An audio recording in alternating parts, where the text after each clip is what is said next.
दैनिक बहुजन सौरभ, बहुजनों के सांस्कृतिक तथा सामाजिक आंदोलन का मुख्य पत्र। नमस्ते, जय भीम। मैं एडवोकेट डॉक्टर सिद्धार्थ कामले, दैनिक बहुजन सौरभ का मुख्य संपादक।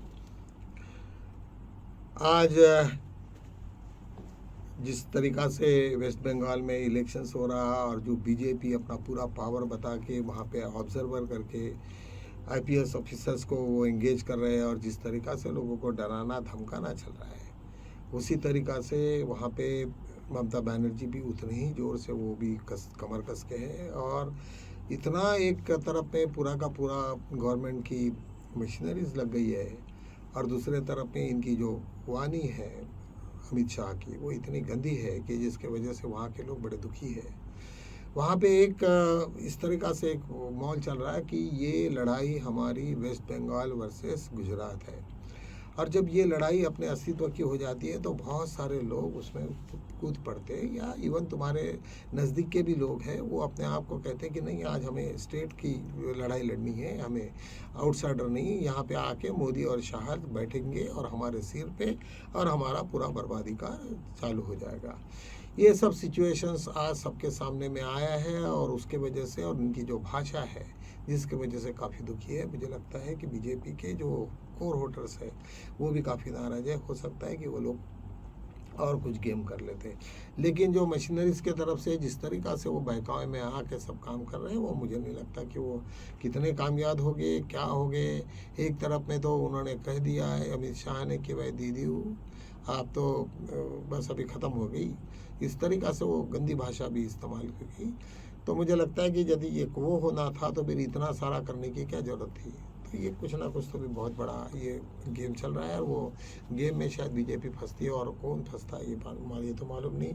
इलेक्शन के नतीजे ही बता पाएंगे कि एग्जैक्टली क्या हुआ, किस तरीक़ा से गेम चले और क्या हुआ। एक इंटरनेशनल न्यूज़ हम लोग लेते हैं, पूरा उस दिन का तो सब ड्रामा सभी ने देखा है कि डोनाल्ड ट्रंप के ऊपर में जिस तरीक़ा से हमला हुआ, और हमला मतलब उनके वो तो ऊपर फ्लोर में थे, उनके तक पहुंचा ही नहीं, लेकिन जिस तरीक़ा का पूरा ड्रामा हुआ, कुछ लोगों का ये भी कहना है कि ये सब ड्रामेबाज आदमी डोनाल्ड ट्रंप है और शायद उनको वो सिंपैथी गेन करके वो अपने आप को फिर दोबारा प्रस्तुत करने के मूड में था।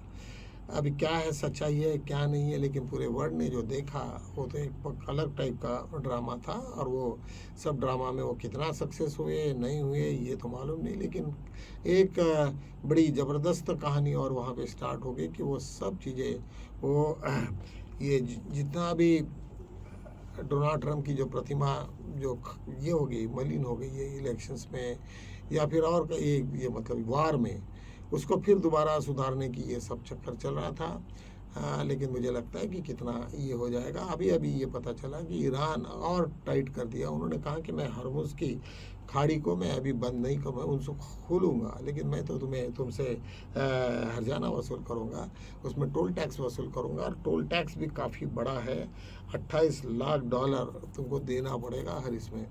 तो यदि ये सिचुएशन आ जाती तो निश्चित रूप से अब ये पहला राइट तो उनका है। अभी जो पूरे साल तक 60 साल तक अमेरिका ने ईरान को दबा के रखा, अभी ईरान भी उसी तरीक़ा से उसका बदला ले रही है और उसके पीछे में इजराइल और अमेरिका और रूस, ये दो अपना चाइना और रूस दोनों भी उनके खड़े हैं और उनको लगता है कि ये सब होगा।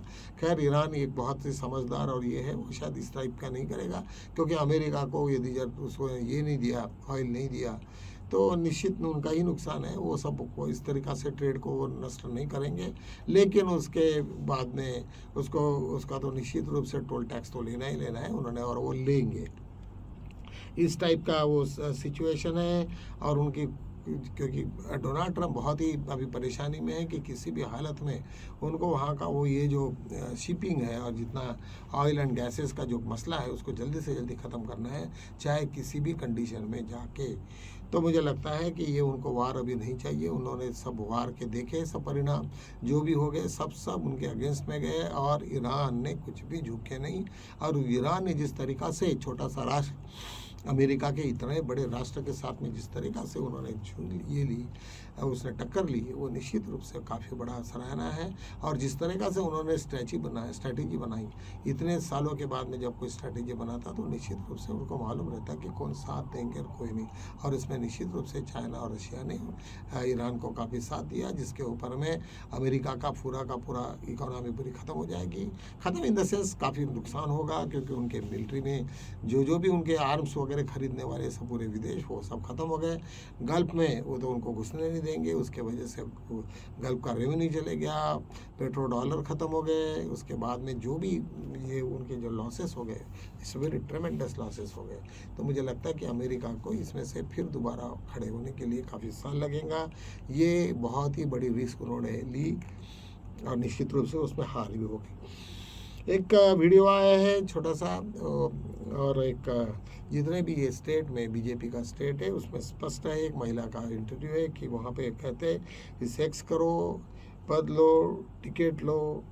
तो एक उसने अपना आप बीती सब कहानी बताई। वो निश्चित रूप से ये जब इतना लोगों को बता रहे हैं, तो उसी प्रकार से आप लोगों को तो मालूम है कि उनके ऊपर में मधु किश्वर ये कितना हमला कर रही है, और किस तरीक़ा से उतना कितनी घटिया मतलब इतनी भाषा का इतना ये हो गया कि नरेंद्र मोदी ये कितना गंदा आदमी है, यहाँ तक उन्होंने बोला है। तो निश्चित रूप से मुझे ऐसा लगता है कि लोग देख के थे, और उसके व्यूअर्स बहुत ज़्यादा है।